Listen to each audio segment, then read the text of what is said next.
Nous sommes le 25 septembre. Pour ceux qui ne le savent pas, c'est la journée internationale des pharmaciens. Pharmacien José, il est pharmacien.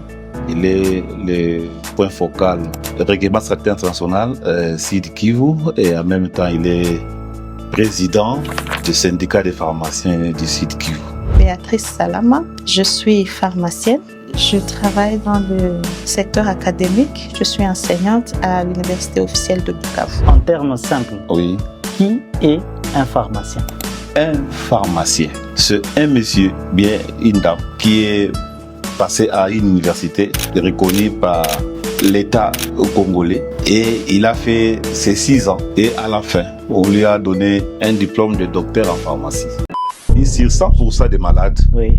70% des malades vont vers ces officines. Oui. Malheureusement pour eux, ils ne vont pas trouver de personnel dans l'officine. Oui.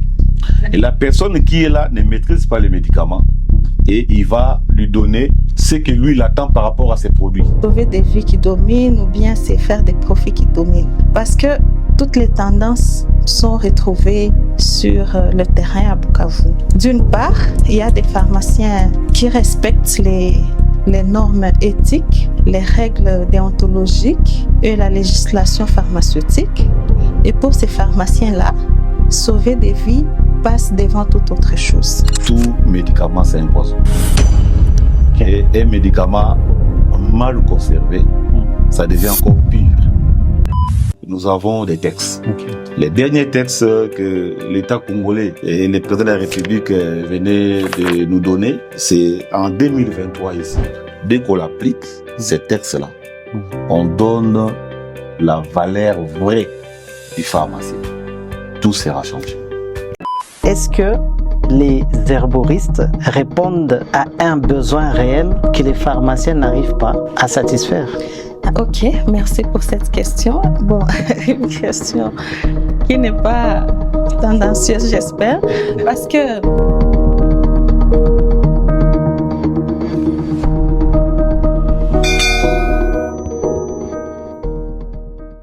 Est-ce que vous pouvez nous parler un peu de cette date, le 25 septembre, et pourquoi cette commémoration? Oui, le 25 septembre, c'est une date qui, nous, pharmaciens, nous l'avons choisie. Ce n'est pas par hasard.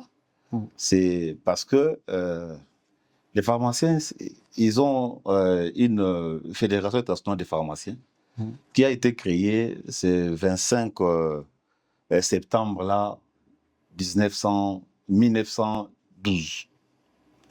Alors, c'est à partir de là que, lors de la réunion, la grande réunion de tous les pharmaciens du monde, qui s'est tenue en 2009, qu'on a décidé que cette journée-là reste la journée des pharmaciens. C'est à partir de là que nous, tous les pharmaciens, doivent se rappeler de cette date-là pour que nous puissions, nous, pharmaciens, sensibiliser la population, leur montrer le rôle du pharmacien dans le secteur de la santé. Parce que des fois, il y a la population qui, des fois, ne comprend pas et il se pose la question sur les pharmaciens.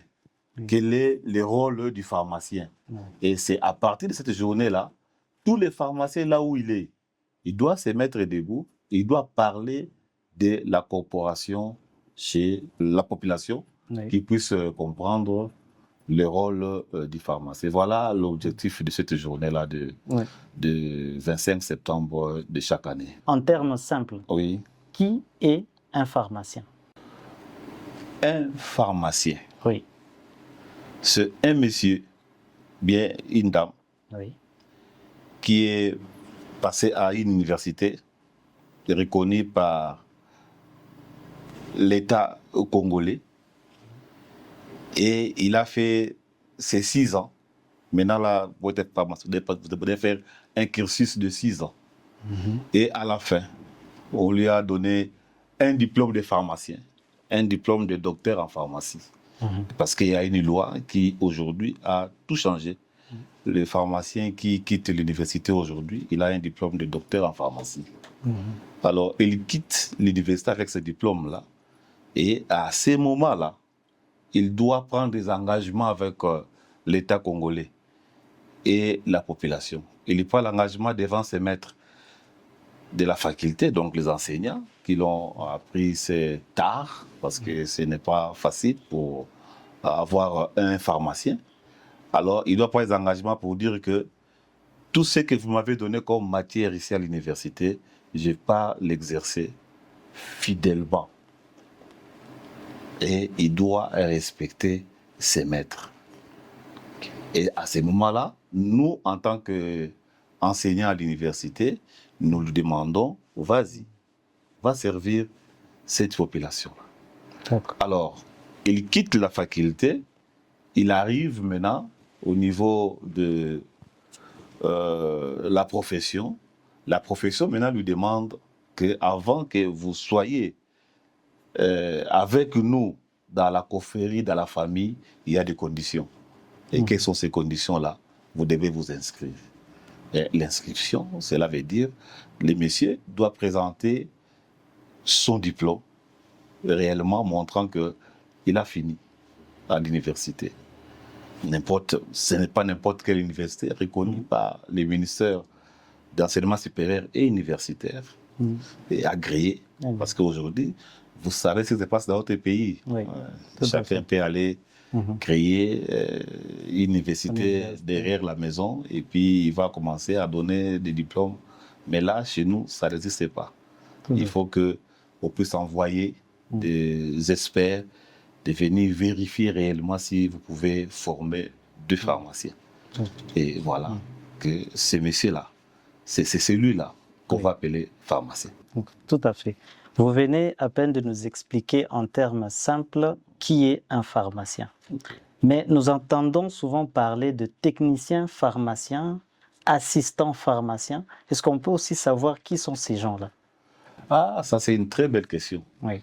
Et c'est pourquoi des fois, je demande aux confrères pharmaciens de ne pas s'alarmer des fois. De ne pas s'alarmer parce que c'est vrai que ils commencent aussi à nous compliquer, mais bon, nous sommes obligés. Dans la gestion de secteur pharmaceutique, les pharmaciens, c'est les patrons.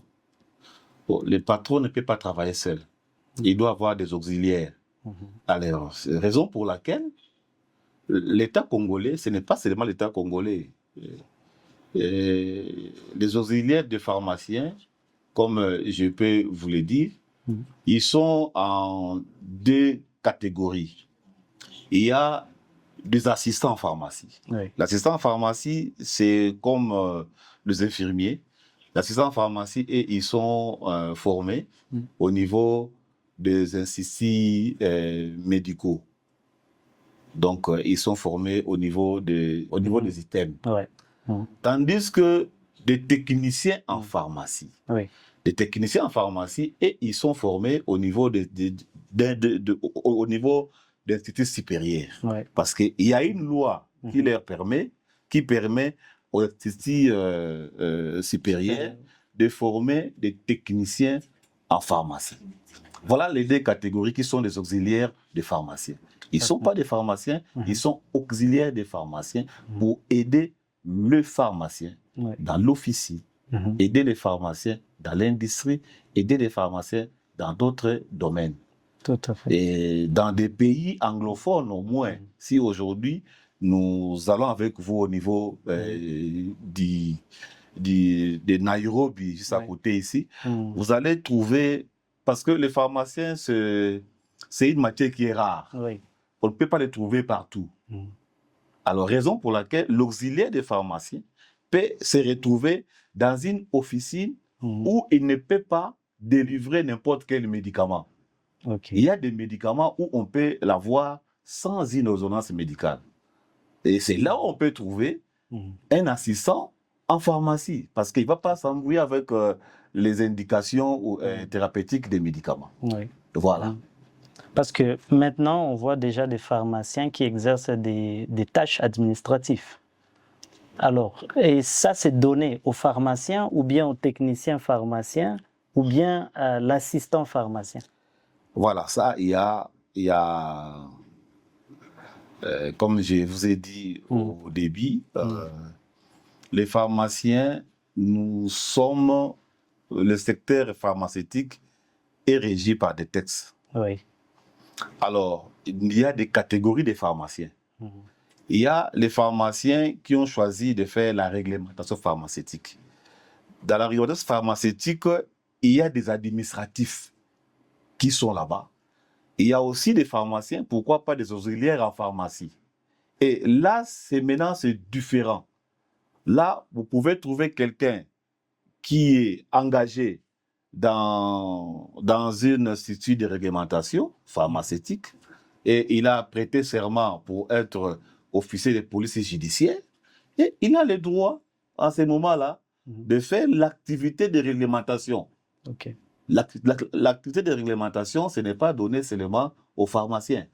Mais ce monsieur-là qui a vêtu le rôle d'un OPJ, il peut aller travailler au niveau d'une officine pour aller détecter les failles qui sont dans cette officine et aller faire les rapports à son chef, qui peut aussi être un pharmacien. C'est là où il y a les problèmes. Donc, les administratifs, nos auxiliaires, s'ils sont dans la réglementation, il ne faut pas les considérer comme si ce sont non, là, il n'y a pas de peur parce que ce sont des administratifs. Et comme au niveau de la réglementation, il y a des conditions pour être un OPJ. Il y a une formation à suivre.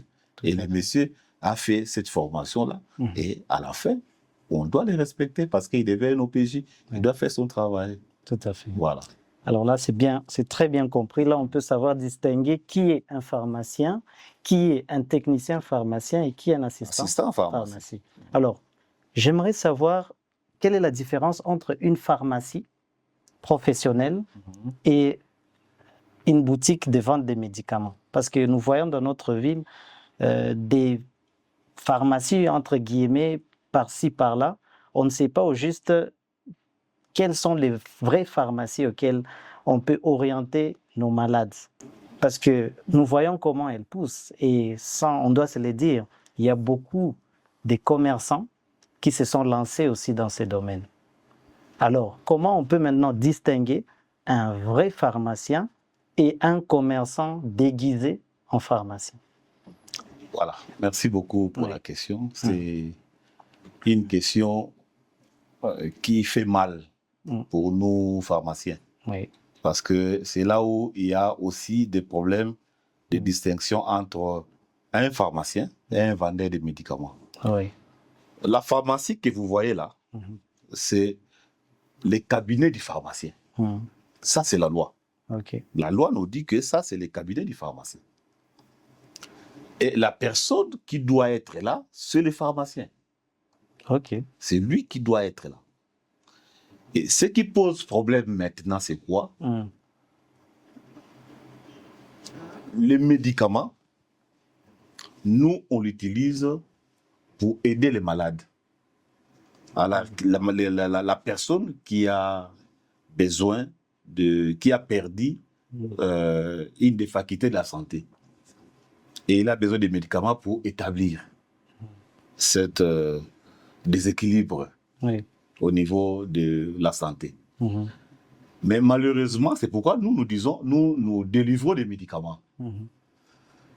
Les autres qui viennent dans le secteur, qui, moi, aujourd'hui, je les condamne sérieusement. Pourquoi? Parce que on devait quand même chercher à distinguer la pharmacie qui est les cabinets du médecin et ce que vous appelez boutique de la mort. On appelle ça boutique de la mort. Tout à fait. Et j'ai beaucoup aimé les pays voisins. Quand nous traversons ici à Ruzizi, vous partez de l'autre côté, vous allez trouver que nos amis, ils ont cherché des mots pour faciliter cette distinction.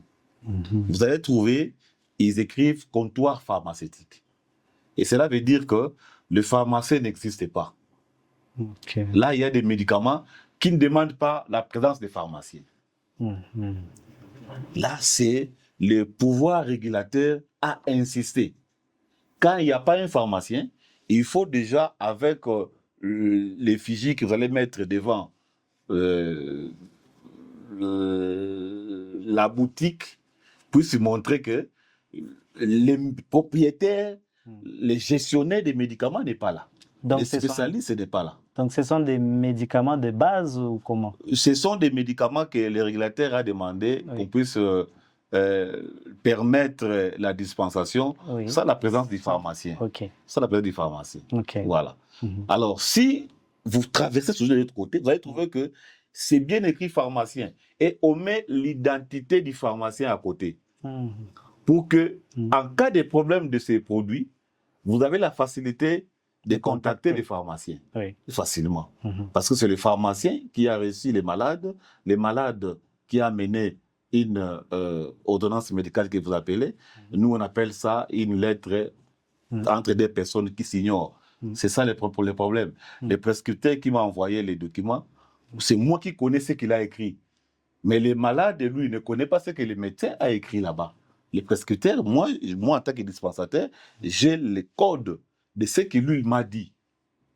Mais malheureusement, comme vous venez de le dire, 70% des médicaments, 70% des malades ne voient pas les médecins. Ils vont voir l'officine. Et c'est là où ils vont ramasser les produits dans des boutiques que vous appelez la boutique de la mort. C'est un problème sérieux. C'est un problème sérieux et c'est pourquoi aujourd'hui, comme c'est le 25, je peux demander même aux amis qui sont dans ces boutiques-là de ne plus considérer les médicaments comme des marchandises. D'essayer un peu de changer leur façon de faire les choses. Et là aussi, j'insiste par rapport aux autorités. Et s'ils peuvent nous aider, nous en tant que professionnels, peut-être c'est des médicaments, de voir comment nous aider à... Je sais, il faut nous dire que ça ne sera pas facile de fermer tout au même moment. Mais si on peut le faire par palier, par échéance, ça va beaucoup nous aider. Et aujourd'hui, nous n'aurons pas des décès dits aux médicaments. Tout à fait. Voilà. Si nous revenons un peu ici à Bukavu, si vous visitez certains quartiers, vous allez constater qu'il y a des commerçantes qui vendent même des médicaments par terre. Alors, quelles en sont les conséquences réelles pour la santé des consommateurs? Tout médicament, c'est un poison. Et un médicament mal conservé, ça devient encore pire. Et si réellement ce que vous dites est vrai, et cela veut dire ce ne sont plus des médicaments que les gens sont en train d'exposer. Ce ne sont plus des médicaments. Ce sont des poisons que les gens sont en train d'aller acheter et consommer. Parce qu'aujourd'hui, si vous amenez une boîte de quinine, vous l'exposez comme ça, dans 48 heures, vous aurez pris la vraie teneur de la quinine. Est-ce que ces commerçants savent ça? Ils ne le savent pas parce que et ils sont en train d'utiliser les médicaments comme des marchandises. Ils voient des bénéfices. Ils voient l'argent qu'ils vont amener à la maison. Ça fait très mal. Ça fait très mal. Et j'ai pitié du pouvoir régulateur. Je vous dis, nous sommes des témoins. Nous l'avons constaté. Le pouvoir régulateur peut descendre sur le terrain. Il peut ramasser tous ces mondes-là, l'amène à la police parce que l'ordre des pharmaciens ou le pouvoir régulateur, il n'a pas de cachot sur lui pour incarcérer les gens. Donc cela veut dire qu'il doit amener à qui des droits. Mais malheureusement, quand ils arrivent de l'autre côté, on ne sait pas ce qui se passe. Vous allez retrouver les mêmes mamans rentrer encore et il te dit que non, va encore m'accuser. Vous allez encore me trouver ici. Et ce qui fait très mal. Raison pour laquelle, là je vous dis, messieurs les journalistes, nous avons des textes. Les derniers textes que l'État congolais et le président de la République venaient de nous donner, c'est en 2023 ici, qui devait organiser le secteur santé. Je vous dis, si réellement on pouvait appliquer ces textes-là, on n'aura plus ces boutiques et ces mamans-là qui vendent des poisons, c'est la grande route. Ok.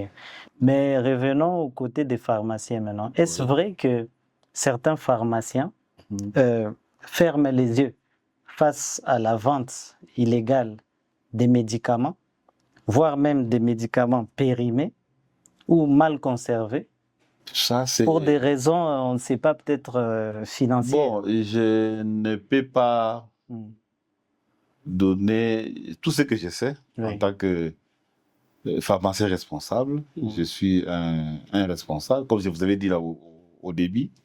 Je suis le syndicaliste des pharmaciens. Et que la question que vous venez de me poser, moi, en tant que responsable, pour dire que comment les pharmaciens ferment, il fait semblant.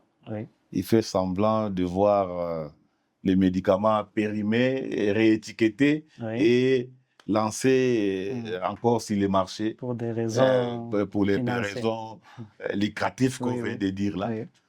Ça fait très mal, mais tout ce que je sais, que nous devons organiser les pouvoirs régulateurs. J'ai beaucoup aimé, il y a 2 semaines, les ministères, la COREP est maintenant partout, dans toutes les provinces, bon, sauf chez nous ici, et d'ici là, ils seront là peut-être. Et l'arrivée de la COREP qui est l'autorité congolaise de régulation, s'ils arrivaient ici, au moins, ils peuvent changer les choses. Parce que j'ai essayé une enquête qu'ils ont fait dans la ville de Bukavu. Ils ont retrouvé que des officines ouvertes au public. Et cela veut dire qu'il y a des problèmes dans la ville. Dans le local, ils seront là eux-mêmes. Et apparemment, ils vont trouver des choses sur le terrain. Donc, permettez à ces amis-là de venir. Et apparemment, à partir de là, on va assainir le secteur pharmaceutique. Donc, c'est l'unique réponse que moi je peux vous donner par rapport à ça. Donc c'est vrai, c'est vrai. Ce que vous venez de dire là-bas, nous avons des pharmaciens grossistes qui sont dans la ville, ils sont avec nous, des pharmaciens grossistes. Il est pharmacien responsable d'un établissement en gros, mais malheureusement, il ne fait pas, il ne respecte pas. Bon, moi je comprends ça. Le cycle logistique, le pharmacien doit lui-même identifier les besoins. Mais malheureusement, les pharmaciens n'identifient pas les besoins. Lui, il subit. On lui amène les produits que lui n'a pas besoin.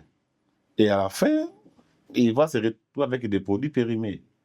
Maintenant, malheureusement aussi, des produits périmés, comme la loi nous dit, ces produits-là devaient être représentés et présentés à l'autorité de régulation qui a le droit d'instruction de ces produits. Et ça demande des moyens aussi. Ça demande des moyens. Et à ce moment-là, il y a aussi des amendes à payer par rapport à ça. Et vous comprenez déjà que les pharmaciens grossissent devant les produits périmés. Ils commencent à se poser des questions. Comment je vais me présenter devant les pouvoirs régulateurs et qu'est-ce qui peut m'arriver? Et moi, c'est ça, vous comprenez déjà. Et heureusement, nous sommes les 25 aujourd'hui. Et les pouvoirs régulateurs doivent comprendre aussi qu'ils doivent collaborer avec des pharmaciens d'officine. Il y a des types d'officines. Il y a des pharmaciens d'officine internes qui sont des pharmaciens des hôpitaux. Et ils doivent collaborer aussi avec des pharmaciens des officines ouvertes au public, que vous voyez sur la grande route. Ils doivent collaborer avec tous ces mondes-là, les grossistes. C'est à partir de là, ils peuvent lutter contre les produits qui dépassent la date de péremption. Et qu'à ces moments-là, les pharmaciens doivent éviter d'être tout le temps en contact avec les produits périmés. Mais là aussi, c'est une occasion que vous me donnez de dire aux pharmaciens de faire très attention. Parce que nous avons une double mission de sensibilisation et d'éducation de la population. Alors, ne voyez pas seulement ce que, je peux dire, ne voyez pas les leaks de ce que les médicaments amènent par rapport à ça, parce que quand vous exposez les médicaments périmés, Et ce sont les amis qui ramassent ça pour aller réétiqueter et vous voyez bien les conséquences. Oui. Ton enfant peut aussi aller prendre les mêmes produits. Oui. Et quelles seront les conséquences? Donc, Alors, il faut comprendre que oui. nous sommes obligés de détruire ces médicaments-là. Tout à fait. Voilà. Alors, en quelques mots, Oui. qu'est-ce qu'il faut changer dans le secteur pharmaceutique pour protéger en fait, la santé publique? Ce qu'il faut changer Oui, dans ce secteur-là, oui, oui. l'application de tous les textes. Mm. Depuis 1933 Mhm. et jusqu'à aujourd'hui, nous avons plusieurs textes qui doivent être appliqués rigoureusement. Dès qu'on applique ces textes-là, on donne la valeur vraie du pharmacien. Tout sera changé. Ça va. Ah, ça c'est vraiment concis comme réponse. Alors moi, j'aimerais qu'on puisse aussi parler de l'automédication. Parce que par moment, il y a des gens qui souffrent à la maison et au lieu d'approcher des pharmaciens, ils préfèrent plutôt parler de leurs problèmes à leurs familiers ou même à des charlatans. Qu'est-ce que vous pouvez en dire par rapport à ça? Par rapport à ça, comme je vous ai dit au début, sur 100% des malades, Oui. 70% des malades vont vers ces officines. Oui. Malheureusement pour eux, ils ne vont pas trouver des professionnels dans l'officine. Oui. Et la personne qui est là ne maîtrise pas les médicaments et il va lui donner ce que lui il attend par rapport à ses produits. Tout à fait. Et il le prend. Il peut avoir la chance qu'il peut ramasser un bon produit et il peut retrouver sa santé. Mais malheureusement, la majorité de ces gens-là aussi, qui vont à l'officine, malheureusement aussi pour eux, ils trouvent pas les professionnels de la santé dans l'officine et ils vont aussi ramasser les faux médicaments dans l'officine et les mêmes produits qu'il va amener, ça va aller lui créer des problèmes. Et à ces moments-là, nous avons, ces derniers temps, allé vérifier partout. Il y a un collègue qui dit toujours que non, maintenant il y a l'innovation, qu'on puisse avoir les décès dus aux médicaments. Et beaucoup de gens que nous sommes en train d'aller déposer à Ruzizi, ce n'est pas parce qu'il n'a pas trouvé les médecins, mais parce qu'il a trouvé des faux médicaments. D'accord. C'est bien compris, pharmacien José. Je suis ravi, en tout cas, d'avoir eu ce partage avec vous. Alors, sur ce, nous allons aussi inviter une dame qui est aussi pharmacienne, comme vous. Elle s'appelle la pharmacienne Béatrice, qui sera là aussi pour répondre à certaines de nos questions. Merci beaucoup. Merci, pharmacienne. Alors, pharmacienne Béatrice, comment vous allez? Je vais très bien, merci. Caribou d'abord. Accent sana. Alors, est-ce que vous pouvez vous présenter auprès de notre public? Juste question de savoir qui êtes-vous? Je réponds au nom de Béatrice Salama. Je suis pharmacienne, comme vous venez de le dire. Je travaille dans le secteur académique. Je suis enseignante à l'Université officielle de Bukavu. D'accord. Merci et nous sommes heureux de vous recevoir dans ce plateau. Mais j'avais une préoccupation par rapport à la question des pharmaciens. Aujourd'hui, c'est votre journée et j'avais vraiment des questions qui me passaient par la tête. Alors, je voulais savoir, entre faire des profits et sauver des vies, quel choix domine plus réellement dans la pharmacie d'ici chez nous? Ok, merci beaucoup pour la question. Elle est très pertinente, je dois l'avouer. Je ne sais pas répondre clairement et dire que c'est sauver des vies qui dominent ou bien c'est faire des profits qui dominent. Parce que toutes les tendances sont retrouvées sur le terrain à Bukavu. D'une part, il y a des pharmaciens qui respectent les normes éthiques, les règles déontologiques et la législation pharmaceutique. Et pour ces pharmaciens-là, sauver des vies passe devant toute autre chose. Ok. Parce que c'est même ça, une des missions principales du pharmacien, contribuer au bien-être de la population. Et de l'autre côté, il y a des vendeurs des médicaments, Oui. qui ne sont pas pharmaciens. Oui. Pour eux, le commerce des médicaments est comme tout autre commerce et que le profit importe plus que toute autre chose. Oui. Malheureusement, il y a aussi cette catégorie-là qui fait à ce que la santé du malade, le bien-être du patient ne passe pas en premier plan. Oui. C'est vraiment dommage, mais heureusement qu'il y a ces pharmaciens-là qui veillent à ça. Tout à fait. Parce que je vais vous raconter une anecdote. Un jour, je suis allé dans une pharmacie X et j'avais la prescription du médecin. Okay. Mais je suis arrivé là, ils n'avaient pas le médicament qui a été prescrit par les docteurs. Alors le pharmacien, je ne sais pas si c'était vraiment un pharmacien, il me dit nous n'avons pas ce médicament, mais j'ai un médicament similaire, donc qui peut aussi agir comme celui-là. Ok. Est-ce que tu aimerais que je puisse te le vendre? Ok. Alors là, bon, je ne sais pas, hein, moi j'ai accepté, mais je ne sais pas est-ce que ces pratiques sont acceptées chez vous les pharmaciens. Ok. Alors, il y a des circonstances qui peuvent arriver où le patient vient à l'officine avec une ordonnance.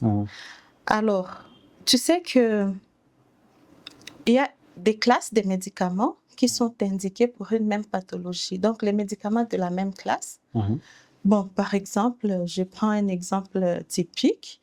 Le médecin peut te prescrire diclofénac, mais tu arrives à la pharmacie, le pharmacien te dit, il n'y a pas diclofénac, mais je te suggère ibuprofène.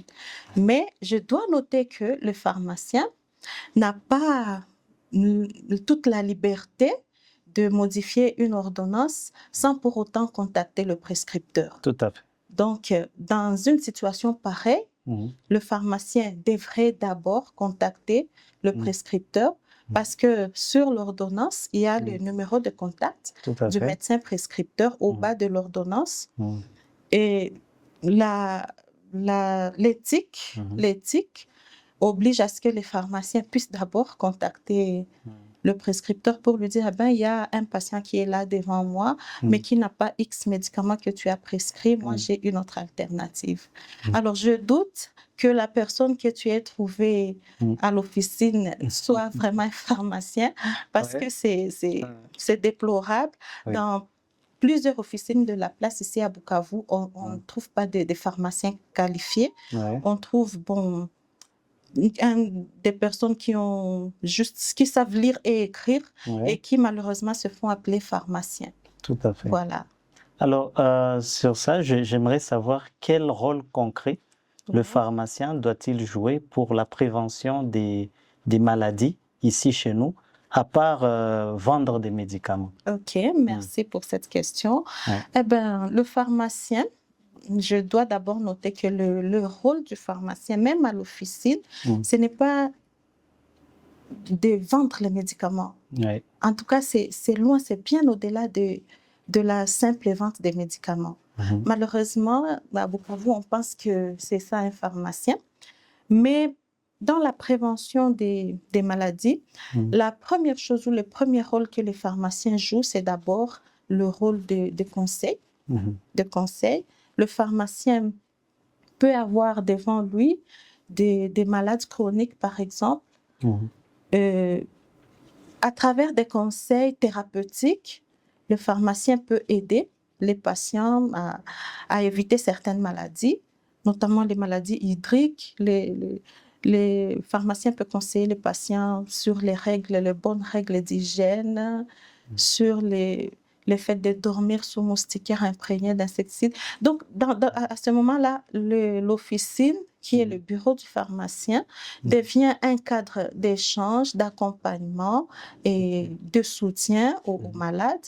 Et c'est ainsi que le pharmacien aide dans la prévention.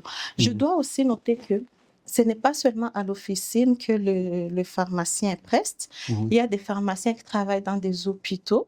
OK. Là aussi, le pharmacien étant spécialiste des médicaments, il aide à faire face aux possibles effets éventuels des médicaments ou aux dangers des effets secondaires des médicaments en conseillant le malade sur la bonne utilisation du médicament. Donc, à respecter la dose, la posologie et le bon usage du médicament, quoi. À part ça aussi, il y a plusieurs volets dans lesquels un pharmacien peut intervenir pour aider côté prévention. Parce que, bon, en fait, à part être pharmacienne, je signale que je suis experte en santé publique. Je suis épidémiologiste. OK. Et donc, dans le cadre de la santé publique, de la prévention, les pharmaciens peuvent faire partie des équipes des luttes ou des préventions contre des épidémies. OK. On voit des pharmaciens dans des ONG et là, ils aident, ils se rassurent que les médicaments sont utilisés à bon escient et qui sont de bonne qualité.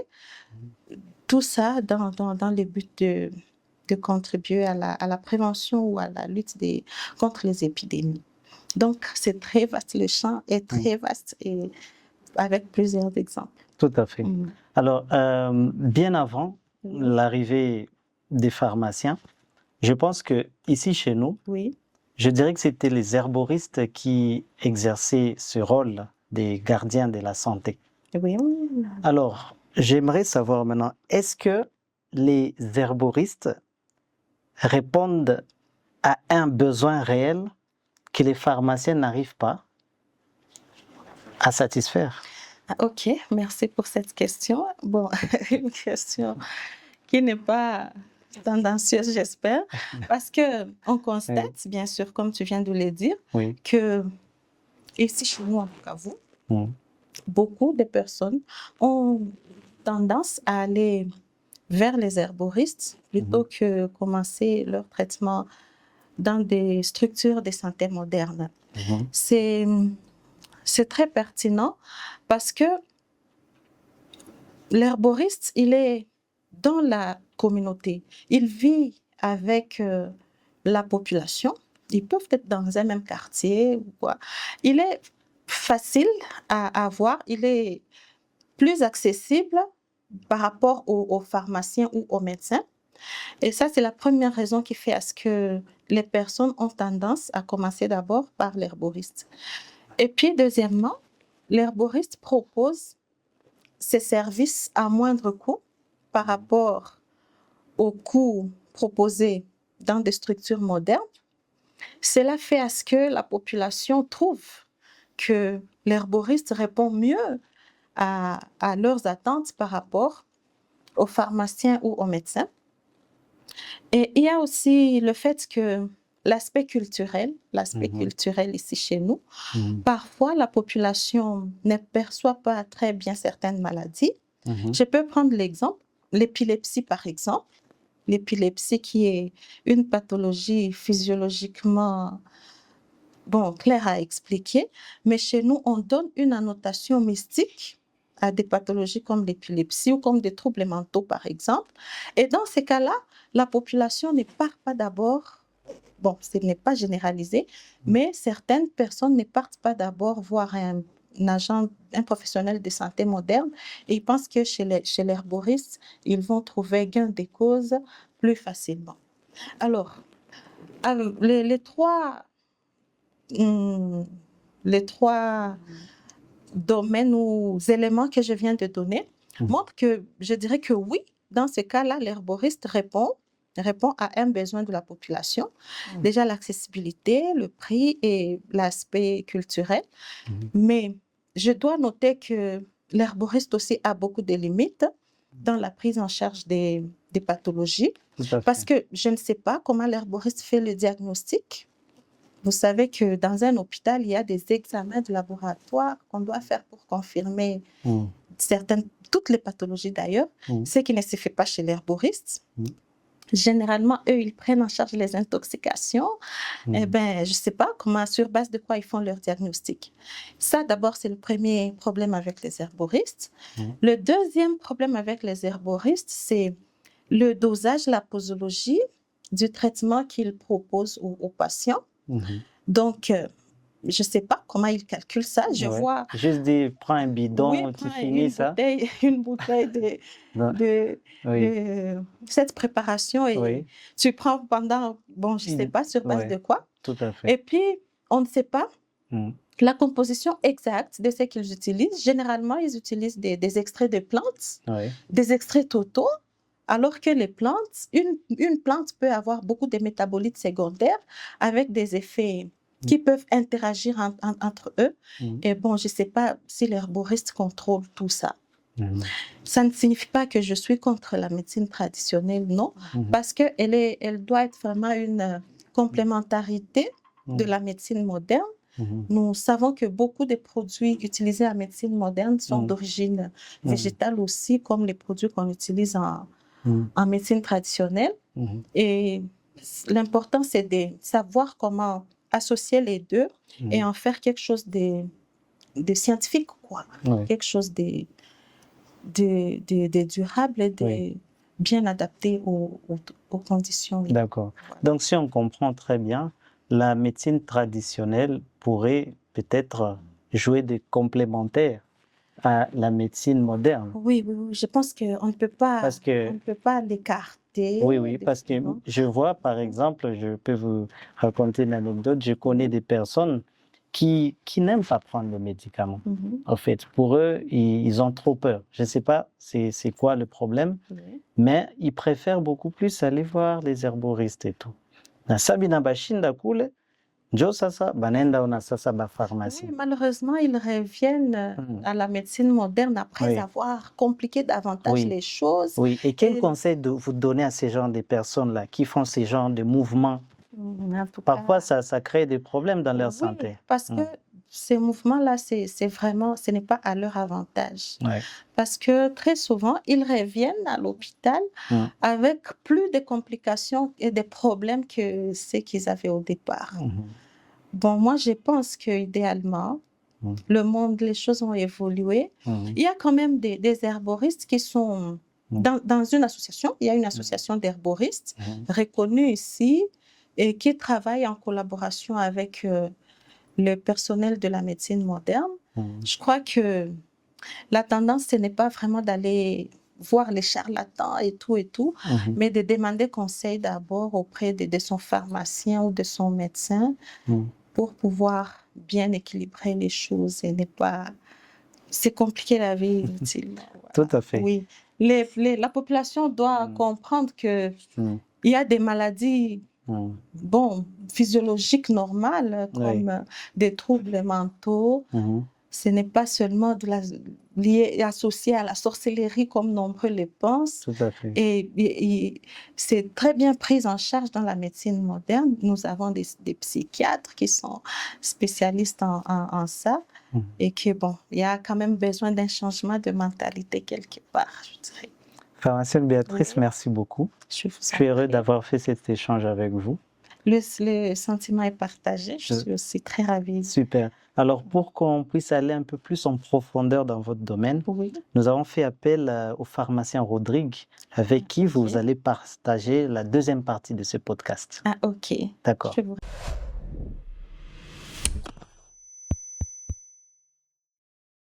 Docteur José, bonjour et bonne fête encore. Bonjour, docteur, et bonne fête. Merci beaucoup. Aujourd'hui, c'est notre journée, nous les pharmaciens. Aujourd'hui, nous sommes tous joyeux là. Ça se voit déjà sur notre tenue. Bien, docteur, lors de la pratique de notre profession, chaque fois que nous avons affaire à la population qui nous vient avec des questions tous les jours, et on aimerait alors partager avec vous ces questions, tout en espérant que vos réponses permettent à ce que nous puissions bien comprendre encore une fois la profession pharmaceutique auprès de notre population. Et peut-être, à travers vos réponses, nous pourrons encore une fois valoriser la profession pharmaceutique et peut-être donner du goût à ceux qui vont la vivre. Et premièrement, vous pensez quel rôle jouerait le pharmacien en général dans notre pays, dans la liste de la contrefaçon de médicaments? Et certaines personnes jugent la qualité de nos produits dans notre ville douteuse. Et vous pensez que le pharmacien peut promouvoir la production locale de ces produits-là et peut-être assurer la qualité de ces produits dans notre ville? Voilà, merci beaucoup, honoré confrère. Comme on a dit, c'est notre journée. Nous sommes tous joyeux. C'est pas facile de fêter dans ces moments ici que nous vivons dans la ville, mais pour nous, c'est déjà une très bonne chose comme on est ensemble. Et par rapport à votre question, les pharmaciens, c'est la mission du pharmacien par rapport à la contrefaçon, comme vous venez de le dire là, ce n'est pas facile pour les pharmaciens. Pour les pharmaciens, parce que la situation que les pharmaciens vivent, ce n'est pas seulement dans la vie de Bukavu, les pharmaciens en général. Le pharmacien, il est en train de subir une situation que lui-même, il ne connaît pas ce que lui doit faire. Mais pour les pharmaciens, l'unique moyen pour que les pharmaciens doivent se mettre d'abord ensemble, et créer des établissements pharmaceutiques. Et à partir de là, les pharmaciens lui-même, il doit faire une commande de médicaments, il doit respecter les cycles logistiques. Et parce que dans le cycle logistique, comme vous le savez, il doit faire la commande, il doit d'abord identifier les besoins, et c'est à partir de là, quand il va commencer à gérer lui-même les médicaments, qu'il va éviter ce genre de problèmes-là de contrefaçon des médicaments, que le pharmacien lui-même, il n'est pas dans ça, mais malheureusement, comme il y a toujours intérêt dans ce domaine-là, moi j'appelle toujours, je le dis toujours, là où il y a les médicaments, il y a les diables. Hein? Quand le diable est là, et vous voyez, il y a toujours des dégâts. Et maintenant, nous, heureusement, nous, c'est la lumière. Nous amenons la lumière par rapport à ce qui se passe et pour essayer un peu de recadrer cette situation et éviter ce que nous vivons par rapport à la contrefaçon. Ok. Bon, comme vous le dites, là où il y a les médicaments, il y a les diables, parce que nous savons tous que l'industrie pharmaceutique, c'est le deuxième secteur générateur de l'argent. Alors, et c'est pourquoi nous y voyons même qu'il y a tout le monde qui veut alors entrer dans le domaine. Et alors, selon vous, si vous pouvez vraiment bien expliquer la population, qui peut vraiment bien exercer et qui a les droits et les monopoles d'exercer la pharmacie en général dans notre pays et en particulier dans notre province de Sud-Kivu? Voilà, merci beaucoup. Le secteur pharmaceutique, en particulier, bien le secteur santé en général, je m'excuse, le secteur santé en général, le secteur pharmaceutique en particulier, est bien organisé dans notre pays. Quand je dis bien organisé, c'est-à-dire quoi? Il y a des textes qui régissent ce secteur-là. Donc, nous le savons tous, et la loi est claire. Nul ne peut gérer, on dit bien gérer. Ça, c'est la loi de 1952. Nul ne peut gérer une pharmacie s'il ne possède pas un diplôme de pharmacien. Donc là, c'est clair. Alors, à ce moment-là, la population doit savoir que la loi nous dit aujourd'hui, c'est la même chose avec les codes de la route. Oui. C'est la même chose quand on dit que vous ne devez pas commencer à marcher comme le code ne demande pas. Tu ne peux pas le faire. Mais malheureusement, qu'est-ce que nous ne voyons pas? Qu'est-ce que nous ne voyons pas? Ça nous fait très mal, nous, en tant que spécialistes des médicaments, de voir que la population, c'est pourquoi c'est une occasion pour nous, nous demandons à la population, chaque fois que vous entrez dans une pharmacie, vous voyez, c'est bien écrit, et heureusement, les amis sont aussi très malins. Ils sont en train d'aller chercher la parole de Dieu pour mettre devant ces maisons-là, pour leur dire que ici, il y a la guérison, des médicaments guéris. Alors c'est pourquoi ces gens-là cherchent les paroles dans la Bible pour mettre devant ces maisons-là. Ils demandent à la population de venir chercher les médicaments. Et même malheureusement, la population doit poser la question: qui tu es pour me donner ces produits? Il doit poser la question. Il doit poser la question. Ce n'est pas seulement quand il voit qu'il y a un engouement de gens devant une officine et ils doivent s'amener là-bas, demander un produit. Non, il doit demander: le monsieur qui est là à la pharmacie, il est qui pour me servir, moi, un produit pharmaceutique? Parce que nous, pharmaciens, nous ne vendons pas les médicaments. Nous, pharmaciens, nous délivrons les médicaments. Quand on dit délivrer les médicaments, cela veut dire que ça doit toujours s'accompagner des conseils. Et c'est des conseils qu'on va donner à cette population-là qui va venir chercher les médicaments, et ça va l'aider parce que c'est nous qui sommes spécialistes en médicaments. Docteur, actuellement, tel que nous le voyons, vraiment, le métier du pharmacien ne représente pas que des roses. Selon vous, quels sont les défis liés à l'exercice de la pharmacie dans notre pays? Quels sont ces défis dans les domaines, dans notre système de santé, en RDC? Comment vous les... quels sont ces défis-là? Comment on peut voir ces défis-là? Voilà, merci beaucoup, chers confrères. D'abord, être pharmacien, ce n'est pas facile. Pour être pharmacien. Et on est pharmacien. Le pharmacien a la chance. C'est pourquoi je vous avais bien dit auparavant que le pharmacien, c'est un grand monsieur. Quand on dit un grand monsieur, les gens commencent à se poser la question: je n'ai pas d'emploi, on me dit que je suis un grand monsieur. Comment? Le pharmacien, c'est un polytechnicien. Oui. C'est un polytechnicien, c'est-à-dire quoi? Aujourd'hui, je vous donne l'exemple simple. Vous pouvez circuler dans la ville de Bukavu, vous n'allez pas trouver l'alcool dénaturé au salon de coiffure. Mais il y a des pharmaciens qui circulent qui disent que non, il n'a pas l'argent et il ne sait pas trouver l'argent. À partir de ces petits riens-là, les pharmaciens peuvent produire l'alcool dénaturé et il peut avoir de l'argent. Voilà l'avantage des pharmaciens. Le pharmacien peut... Ça dépend, parce que comme nous sommes là, chacun, il sait quel domaine qui, lui, il peut facilement développer pour qu'il puisse essayer d'être un grand monsieur.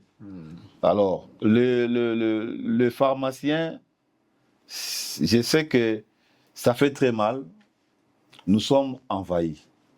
C'est là où vous trouvez que les collègues ils sont un peu découragés. Alors, les défis par rapport à ça, moi, en tant que pharmacien, d'abord, le respect des textes. On doit respecter les textes qui régissent ces secteurs. L'occasion est là. Aujourd'hui, l'ordre des pharmaciens ne peut pas nous dire qu'il a déjà enregistré 300 pharmaciens dans la ville de Bukavu. Je ne pense pas. Or, nous avons plus de 1000 pharmacies. Donc, combien de pharmaciens qui peuvent gérer des pharmacies? Ah oui. C'est déjà une occasion pour nous, les pharmaciens, si on respectait les textes. Donc, vous voyez que c'est facile pour nous de trouver l'argent parce que nous sommes des matières rares par rapport à ça. Et là aussi, je n'encourage pas seulement ça. Les pharmaciens ne doivent pas toujours rester derrière notre matière qu'on appelle médicaments. Les pharmaciens doivent chercher à développer parce que nous sommes dans le secteur santé. Aujourd'hui, vous avez vu notre thématique d'aujourd'hui. Pensez santé. Parler santé, pensez pharmacie. Pensez pharmacie. Ouais. Alors, au niveau de santé, c'est bien organisé. Il y a des piliers au niveau du secteur santé. Alors, la santé publique est là. Santé publique est là. Essayez de voir comment nous, pharmaciens, nous devons aussi essayer aussi de voir comment entrer dans ces secteurs-là. Aujourd'hui, l'hygiène publique aussi est là. Moi qui vous parle, j'ai déjà commencé à m'appeler déjà pharmacien hygiéniste. Donc, parce que nous avons dit, nous pouvons continuer toujours à être derrière les médicaments, nous pouvons aussi aider la santé Bien sûr. autrement. Ah oui. Voilà, c'est ça Des le conseils, secteur pharmacie. Donc, orientation. premier défi pour nous, le respect des textes. Oui. Deuxième pour nous, le respect de pharmacien. Le pharmacien lui-même doit d'abord se respecter. Ça, c'est la première chose. Parce que si le pharmacien se respecte, cela veut dire qu'il a respecté les serments que lui-même, il a affirmé devant toute la population qu'il vient là pour aider cette population à retrouver sa santé. Ok. Parlant de serment même, ça veut dire que le pharmacien doit insister sur la qualité éthique et la déontologie. Et alors, et là on comprend que ça doit être donc une profession libérale. Pourquoi le pharmacien est sous serment? Et puis, pouvons-nous dire que la pharmacie est une profession de l'avenir à Dieu dans notre pays? Oui, la réponse est affirmative en tant que responsable de secteur et en même temps formateur de pharmaciens. Yeah. Les pharmaciens, ils prêtent le serment d'égalien. Nous appelons serment d'égalien. Oui. Il prend les engagements. Quand on dit prêter serment, il prend les engagements. Pour dire devant la population que la personne que vous voyez devant vous, il a une moralité. Il a une moralité, cela veut dire le pharmacien ne peut pas faire n'importe quoi. Le pharmacien, c'est un homme, un monsieur respectable. C'est pourquoi, quand vous dites que le pharmacien a prêté le serment, donc un pharmacien assermenté, il a accepté. Il a accepté de vivre autrement. Il a accepté de respecter le règlement de l'ordre des pharmaciens. Il a accepté d'être une personne à part. Pourquoi il a accepté ça? Parce que la mission du pharmacien, c'est d'aider les malades par la voie des médicaments. Alors, un pharmacien qui ne sait pas, qui n'est pas respectable, devant les malades, il va poser déjà un problème. Parce que quand les malades arrivent devant un pharmacien, pour lui, il s'est dit, voilà, mon petit Dieu que j'ai trouvé, qui va m'aider à retrouver la santé perdue. Alors, si les pharmaciens ne se comportent pas bien sur le plan moral, ça va poser un grand problème par rapport à ça. Et c'est ce que nous insistons. Les pharmaciens doivent respecter l'éthique et déontologie des pharmaciens. Il doit être présentable. Il doit éviter des paroles qui, je peux dire, des paroles, l'écart des paroles, ou bien il doit éviter de ne pas respecter même pas les aînés, les gens qui sont dans son environnement, il doit les respecter. Les pharmaciens doivent éviter de s'associer avec des gens qui ne sont pas acceptés de la population. Il doit éviter ça. Et les pharmaciens doivent respecter l'ordre des pharmaciens. Parce que l'ordre des pharmaciens, c'est l'unique loi que nous avons. Aujourd'hui, nous sommes menacés parce que nous ne voulons pas respecter l'ordre des pharmaciens. Parce que l'ordre des pharmaciens nous demande, vous allez voir aujourd'hui les 25 ici, combien de gens qui seront dans la salle. Oui. Combien qui seront dans la salle.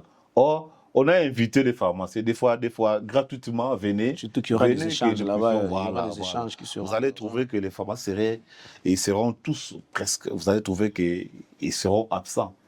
Ils seront absents. Pourquoi? On ne sait pas. On ne sait pas. Donc, c'est un problème sérieux. C'est un problème sérieux. C'est pourquoi, donnez-moi aussi l'occasion, chers collègues, de féliciter quand même les conseils professionnels d'ordre des pharmaciens avec l'initiative qu'ils viennent de prendre de ne pas laisser cette journée passer comme ça.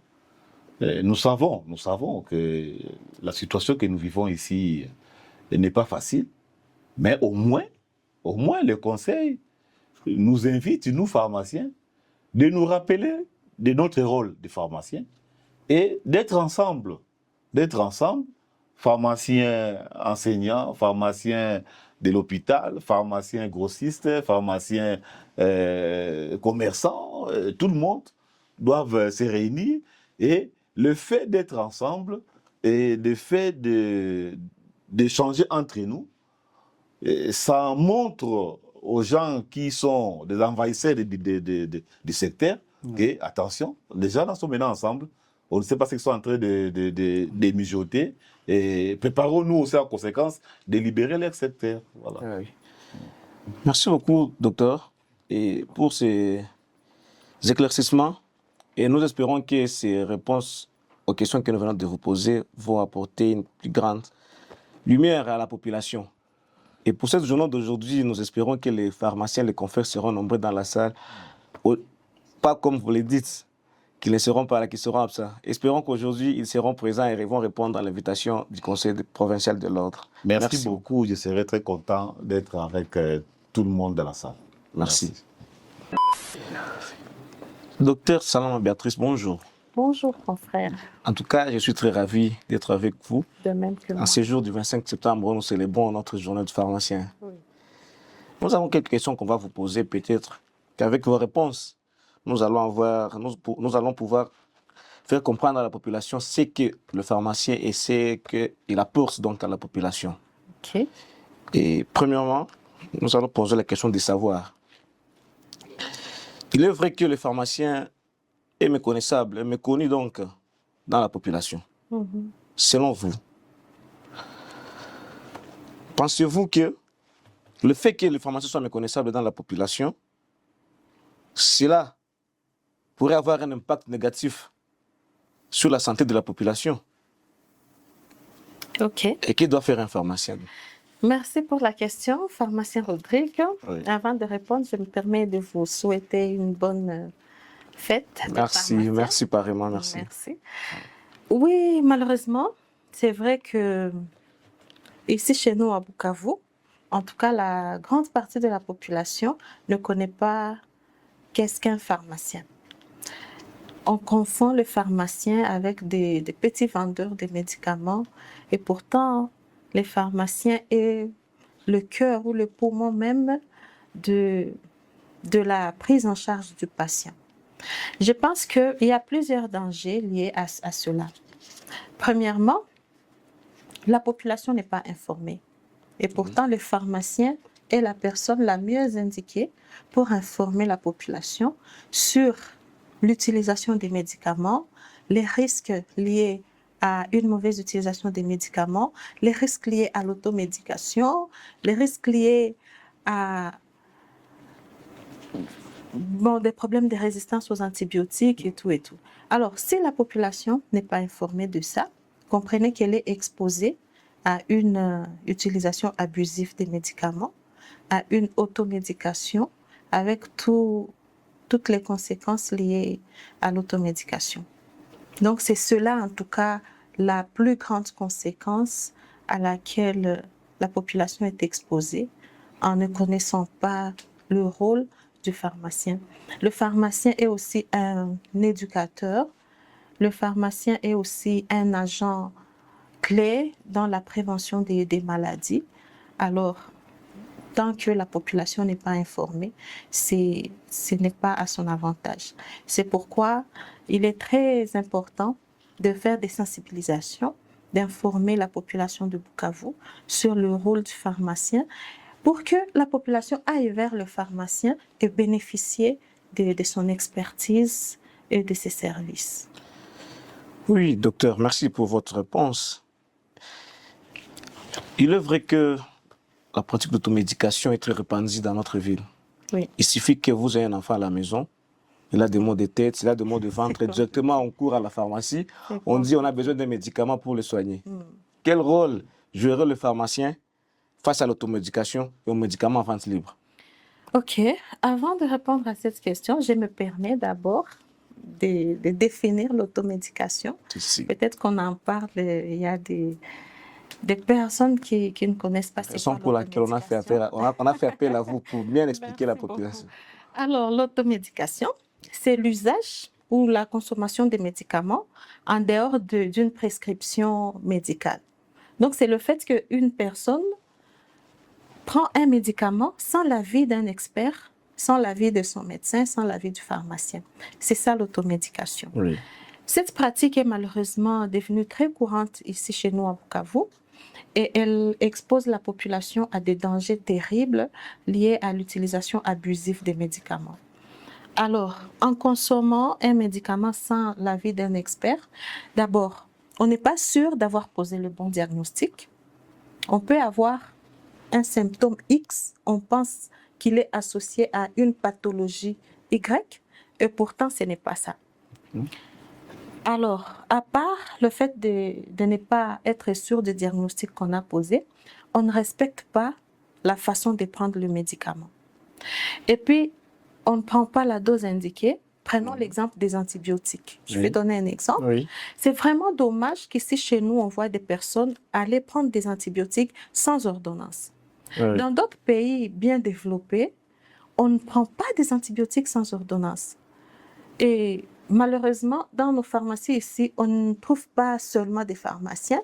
Il y a des charlatans qui se font passer pour des pharmacies. Et je me permets de dire que ce sont ces personnes-là qui donnent des antibiotiques sans ordonnance. Parce qu'un pharmacien formé ne pourra pas donner des antibiotiques sans ordonnance. Alors, cela crée un phénomène très, très dangereux, la résistance aux antibiotiques. Oui. Alors, dès que le patient a développé cette résistance-là, la prise en charge à l'hôpital, parce qu'après des complications de l'automédication, les personnes vont maintenant dans des structures de santé pour se faire soigner. Et avec des résistances terribles aux antibiotiques, et ça complique la prise en charge, et ça devient beaucoup plus coûteux pour les patients par rapport à la situation en temps normal. Alors, le rôle du pharmacien dans ces pratiques-là, c'est en tout cas celui de conseiller la population, d'informer aussi la population sur les dangers de l'automédication et les risques auxquels elle s'expose en prenant des médicaments sans avis médical ou sans avis d'un expert, en fait. Oui. Oui. Et, excusez-moi, vous avez aussi parlé de la consommation des médicaments en vente libre. En vente libre, oui. Alors, les médicaments en vente libre sont généralement de qualité inférieure. Quand je dis de qualité inférieure pour un médicament, c'est-à-dire que, d'abord, la composition de ces médicaments-là, on n'est pas sûr du principe actif qui est indiqué sur l'emballage. Deuxièmement, la conservation. En vente libre, ces médicaments sont parfois exposés à même le sol, exposés, frappés par le soleil. Les gens ne savent pas qu'il y a des conditions déjà des boumbafas, c'est qui les étalent au sol. Les gens ne savent pas qu'il y a des conditions minimales qu'il faut strictement respecter, des conditions de température, tenir compte de l'humidité et tout et tout. Alors, quand ces médicaments-là sont exposés au soleil, eh bien, ils subissent l'effet de la chaleur, ils sont dégradés. Et prendre ces médicaments-là, c'est vraiment s'exposer à des complications très graves. Donc, le pharmacien a vraiment un rôle capital à jouer. C'est que les défis sont vraiment grands, énormes à relever. Les défis sont énormes. Mais sinon, si la longueur, par exemple, d'un 100 mètres, vous pouvez retrouver, par exemple, les 10 pharmacies. Et pourtant, la législation est claire. Oui. Normalement, en milieu urbain, 2 pharmacies doivent se séparer de 500 mètres. Voilà. Mais malheureusement, ce qui n'est pas le cas chez nous. Et ces 10 pharmacies qui se suivent comme ça, vous pouvez entrer dans la première pharmacie, vous demandez par exemple le prix du paracétamol. Là, on vous dit 500 francs. Vous entrez dans la deuxième, 300 francs. Quatrième, 1000 francs. Cinquième, 2000 francs. Et puis là, donc, vous trouvez que le prix n'est pas le même partout. Oui. Alors, la population voudrait savoir peut-être quelles seront les causes des changements de ces prix-là. Ah, ok. Alors, par rapport au prix,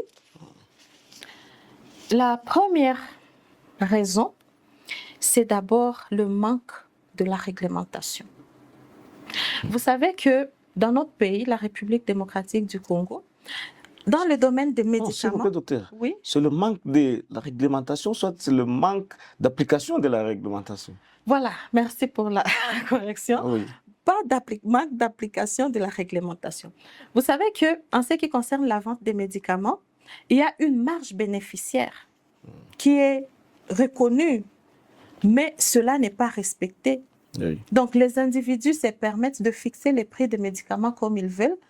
Et quand je dis manque de la réglementation, non-respect de la réglementation, personne ne viendra demander à ces individus-là pourquoi vous n'avez pas respecté la marge bénéficiaire.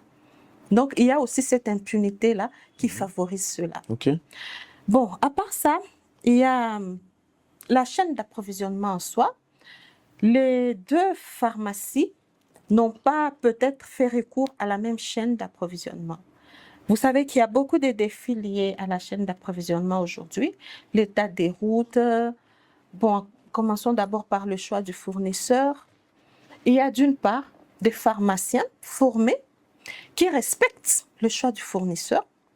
Et ces pharmaciens-là imposent dans leur pharmacie toutes les normes requises pour le bon fonctionnement de la pharmacie. Donc, ces pharmaciens-là dépensent beaucoup pour assurer que les produits vendus aux malades sont de bonne qualité. Alors, quand ils fixent le prix, comprenez que c'est normal que les prix soient élevés par rapport à ces personnes-là qui vendent illégalement des médicaments. Eux, ils ne sont pas soumis à des paiements des taxes, d'impôts. Eux, ils achètent les médicaments même chez des fournisseurs non accrédités. Eux, ils ne veillent pas à respecter les conditions minimales de conservation et de dispensation des médicaments. Ce qui fait à ce que, bon, ils peuvent fixer un prix plus bas et ils se retrouvent. Donc, il y a plusieurs facteurs qui entrent en jeu, en tout cas plusieurs facteurs qui entrent en jeu pour expliquer cela. De nos jours, docteur, quels seront les débouchés du pharmacien par rapport aux réalités actuelles de notre pays et par rapport à notre province en particulier? Merci beaucoup pour cette question. En fait, les débouchés du pharmacien, en tout cas, sont dans plusieurs domaines. D'abord, théoriquement, sans tenir compte de la situation particulière de notre pays, la première profession, si je peux dire entre guillemets, c'est l'officine. L'officine, c'est le phare. C'est le bureau en tout cas du pharmacien. Et parce qu'il permet ce contact-là avec le malade et la bonne orientation, les conseils et tout, on en a déjà parlé. Alors, quand je parle d'officine, il y a l'officine ouverte au public, ça qu'on appelle communément pharmacie ici, chez nous, les pharmacies. Mais il y a aussi des officines d'hôpitaux. Ça fait déjà le deuxième volet. Le pharmacien peut aussi travailler dans un hôpital. Et là, il peut être pharmacien hospitalier ou pharmacien clinicien. Je donne la différence. Un pharmacien hospitalier, lui, il se focalise sur la gestion, l'aspect gestion des médicaments au sein de l'hôpital. La sélection, la distribution, l'acquisition et l'utilisation. Tandis qu'un pharmacien clinicien, lui, il fait partie intégrante de l'équipe de prise en charge du patient. Le pharmacien clinicien met le patient au centre de son traitement et il assure le suivi et il se concentre sur l'utilisation du médicament pour être sûr que le patient a eu la bonne molécule pour une bonne indication, à la bonne posologie et tout. Et il contribue aussi à la lutte ou à la prévention des effets secondaires liés aux médicaments. Nous avons parlé de pharmacie d'officine, pharmacie d'hôpital. Le pharmacien peut aussi travailler dans des établissements de vente en gros des médicaments. Ici, chez nous, nous voyons Chalina, Zenofa, Arofar et tout. Là aussi, le pharmacien est vraiment le cœur, le poumon des établissements de vente en gros des médicaments. À part ça, il y a aussi l'industrie pharmaceutique. L'industrie pharmaceutique, un domaine... Ici, chez nous, il y a la pharmakina. Voilà, oui. Nous avons la pharmakina avec tous les exploits de la pharmakina. le pharmacien est là pour pouvoir mettre sur pied des médicaments pour la formulation et tout. Pas seulement la pharmakina quand on parle de industrie pharmaceutique, nous avons aussi BEDOM, le Bureau diocésain des œuvres médicales. BEDOM qui fait des préparations que nous voyons en ville ici, beaucoup de préparations. Ça, c'est l'œuvre des pharmaciens du BEDOM. Il y a aussi le contrôle qualité. Là, on voit l'OCC. En tout cas, on ne peut pas parler d'OCC sans pharmacien parce qu'il s'intéresse au contrôle de la vérification de la qualité des médicaments qui entrent dans la ville de Bukavu. À part ce que nous venons de citer là, il y a aussi l'inspection. Le pharmacien travaille aussi dans l'inspection de la santé en pilotant certains programmes de prise en charge des maladies et tout. Et à part ça, je ne vais quand même pas oublier, il y a l'enseignement et l'éducation. Votre profession de Moi-même, je suis pharmacienne et enseignante et je suis très fière de l'être. Donc, il y a aussi cela comme débouché. Le pharmacien peut contribuer à la formation des jeunes. Et voilà, c'est ce que je peux citer comme débouché du pharmacien en tenant compte du contexte particulier de notre ville ou de notre pays. Alors, selon vous, oui, comment on devait procéder pour renforcer la collaboration entre le pharmacien et les autres acteurs de la santé pour améliorer la prise en charge du patient? Ok. Premièrement, d'abord, il faut renforcer la communication. Parce que la communication est vraiment la clé d'une bonne collaboration. Donc, les différents professionnels de santé, je cite les médecins, les infirmiers, les pharmaciens, les sages-femmes, doivent communiquer entre eux. Ça, c'est la première chose à faire. La deuxième chose, c'est de bien définir la tâche, les attributions de chaque catégorie de professionnels de santé. Dans un hôpital, par exemple, le médecin est là, il doit comprendre que le pharmacien, il est l'expert du médicament et accepter sans complexe que les pharmaciens puissent lui faire des conseils par rapport à la prescription, par rapport à l'utilisation des médicaments. Et le pharmacien doit comprendre aussi qu'il n'est pas là pour prescrire, le médecin est mieux placé pour le faire. Ça, c'est la deuxième chose à faire, bien définir donc le rôle de chaque partie. Et puis, troisièmement aussi, je dirais que la collaboration doit commencer déjà par la base, déjà en formant les jeunes médecins, les jeunes pharmaciens. Il est très important de leur préparer à cette collaboration-là et ce travail d'équipe, faire comprendre aux jeunes l'importance de travailler en équipe et le bien fondé en tout cas de ce travail en équipe-là. Mais aussi, je ne peux pas ne pas parler de création des cadres bien structurés de collaboration. Là, je vois, nous avons déjà l'ordre des pharmaciens et il y a à côté l'ordre des médecins. Je ne sais pas s'il y a un syndicat ou un ordre des infirmiers.